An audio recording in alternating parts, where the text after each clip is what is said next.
జమిలీ ఎన్నికల వలన నష్టాలు జరుగుతున్నాయి అని చెప్పేసి మీ పార్టీ చెప్తుంది కదా. ఎటువంటి నష్టాలు జరుగుతాయి? ఒకవేళ జరిగితే ఇబ్బంది ఏంటి?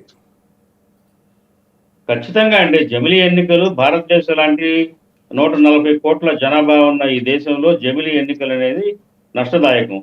ఎట్లాంటి నష్టదాయకం అంటే, యాక్చువల్‌గా వీళ్ళు చెప్పడం ఏంటంటే, ఖర్చులు తగ్గిస్తున్నాము.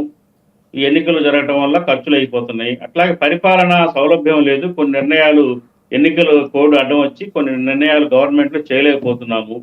తర్వాత ఆహ్, ఏంటంటే దేశం మొత్తం ఒకటే one nation, one ration, one అట్లాగే వన్ ఎలక్షన్, వన్ పార్టీ. అది వాళ్ళ నినాదం.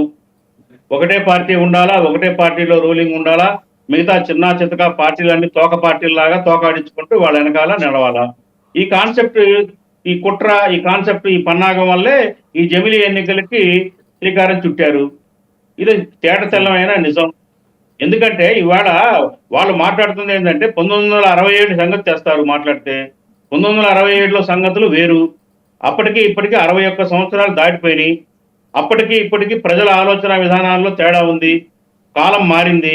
ఆధునిక పోకడలొచ్చినాయి. ఈరోజు ప్రజల యొక్క ఆకాంక్షలు వేరు. అనేక ప్రాంతీయ పార్టీలు పుట్టినాయి. 1967లో కేవలం 22 పార్టీలతోనే ఎలక్షన్ అయింది. ఇవాళ 789 పార్టీలు ఎలక్షన్‌లో పాల్గొన్నాయి. లోకల్ ఆకాంక్షలు, లోకల్ సమస్యలు, స్థానిక సమస్యలను బట్టి రాష్ట్రాల్లో ప్రాంతీయ పార్టీలు అనేకం పుట్టుకొచ్చినాయి. అది ప్రజాస్వామ్యం రాజ్యాంగం కల్పించిన హక్కు. ఎవరైనా పార్టీలు రావచ్చు. ఆ పార్టీలు ప్రజా బాహుళ్యంలోకి వెళ్ళడం, ప్రజల యొక్క కోరికలను తీర్చడం, సమస్యలను తీర్చడం కోసం వాళ్ళు పనిచేసే పరిస్థితి ఉంటుంది. కాబట్టి ఏంటంటే, ఈవేళ ఈ జమిలీ ఎన్నికల వల్ల ఏమవుతుందంటే కేవలం భారతీయ జనతా పార్టీ కేవలం తన యొక్క ఆధిపత్యాన్ని కొనసాగించడం ఒకే ఎలక్షన్ ద్వారా. ఎందుకంటే సాధారణంగా పార్లమెంట్ ఎలక్షన్ జరుగుతుంటే కనుక పార్లమెంటు దేశంలో ఏ ప్రభుత్వం ఉండాలనే దాని మీద ఎక్కువగా మైండ్ ఫోకస్ ఉంటుంది ప్రజలది. దాని ప్రభావం అసెంబ్లీ ఎన్నికల మీద డెఫినెట్ గా ఉంటుంది. అనేక ఉదంతాలు ఉన్నాయి, ఎగ్జాంపుల్స్ ఉన్నాయి.